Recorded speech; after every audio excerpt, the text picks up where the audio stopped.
நமக்கு டெய்லியும் தேவைப்படுற இந்த வெஜிடபிள்ஸ் எல்லாமே ரொம்ப ஈஸியாக வந்து நம்ம நாமளே வந்து உருவாக்கலாம்.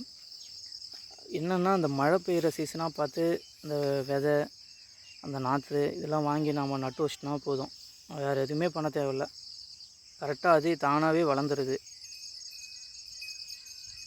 இது விவசாயம் பண்ணுற யாருமே கொஞ்சம் பேர் தான் இந்த மாதிரிலாம் வச்சு அவங்களே வந்து இது பண்ணிக்கிறாங்க, உற்பத்தி பண்ணிக்கிறாங்க. மற்றவங்களாம் யாரும் அந்த மாதிரி பண்ணுறதே இல்லை. எல்லாம் கடைக்கு போய்ட்டு தான் வாங்குகிறாங்க. எல்லாம் சோம்பேறித்தனமாக ஆகிப்போச்சு. நானே சரி என்னமா ட்ரை பண்ணி பார்க்கலான்னு சொல்லிட்டு வச்சேன். பரவாயில்ல, எல்லாமே காய்க்க ஆரம்பிச்சிருச்சு. இந்த அவரைக்காய், வெண்டைக்காய் இது எல்லாமே ஈஸியாகவே வந்துடுது.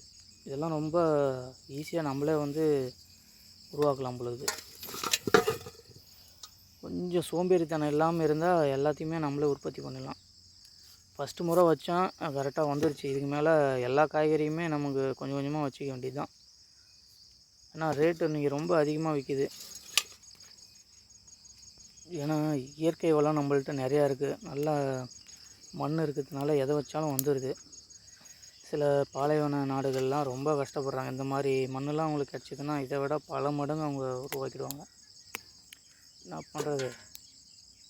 கொஞ்சம் சோம்பேறித்தனம் பார்க்காம அதெல்லாம் கரெக்டான டைமில், மழை பெய்கிற டைமில் வச்சிட்டோம்னா கண்டிப்பாக அது தானாகவே வளர்ந்துடுது. எந்த ஒரு முயற்சியுமே தேவையில்ல, கஷ்டப்படவே தேவையில்ல. அது மாட்டும் வளர்ந்துடுது, அது மாட்டும் எல்லாம் காய்க்க ஆரம்பிச்சிடுதுங்க. அதுவும் இந்த மழை சீசன்லாம் தானாக ரொம்ப வேகமாக வளருது. மழை சீசனில் மட்டும் கெமிக்கலே இல்லாத இதெல்லாம் காய்கறி தான். இதே பரவாயில்ல, இந்த முறை ரொம்ப அதிகமாகவே வளர்ந்துருச்சு. அடுத்த முறை இன்னும் நிறையா